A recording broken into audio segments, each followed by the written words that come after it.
Maalinsangan lang siya ng konti. Ayaw na may alinsangan kasi may dala naman ako electric fan na maliit. By the way, nakaganito ako kasi ang alinsangan guys. Parang gusto mo pala talaga pumunta sa ibang bansa kasi gusto mo talaga ibigay yung yung hindi mo kayang ibigay dun sa Pilipinas, no? Hi guys, welcome back again to my channel. Once again, this is Farmark Flores, set up akong OFW here in Taiwan. So for today's videos guys, pupunta kami sa campsite dito malapit sa amin.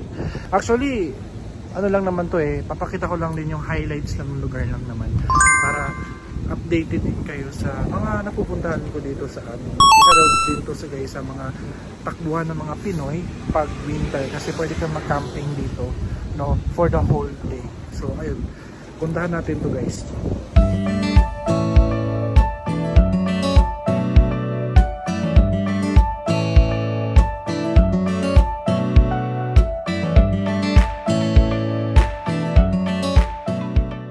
So ayun na nga guys, nandito na nga kami sa overlooking. Nakikita nyo naman dyan sa lugar.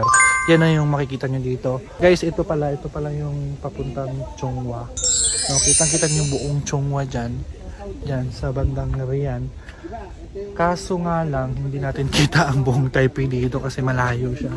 Yung bullet train lang talaga ang makikita natin ito pag dumadaan. Ito yung lugar na to guys. Maliit lang siya na lugar pero guys, napakalinaw ng view. Napakaganda ng view. Sobrang nakakatanggal ng stress talaga.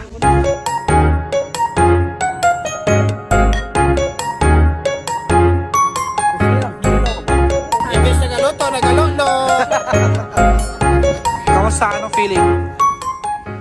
Siyempre, first time, good. Hey, kamusta? Anong feeling? Dami. Kamusta? Anong feeling?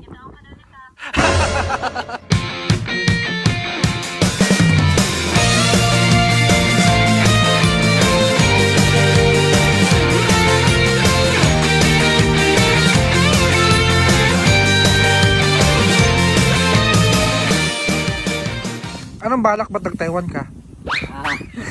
Wala lang, na-miss ko lang yung pagiging OFW. Ikaw July, ba't anong nasa isip mo? Ba't nag-Taiwan ka? Parang gusto mo pala talaga pumunta sa ibang bansa kasi gusto mo talaga ibigay yung yung hindi mo kayang ibigay dun sa Pilipinas, no? Parang ganun. Liit kasi na sa Pilipinas.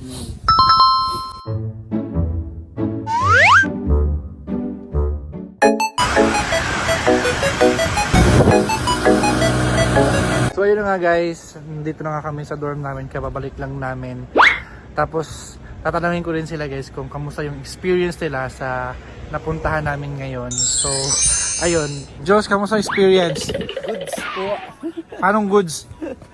First time ko dun sa overlooking kaya malamig nga lang. Kamusta experience, Gar?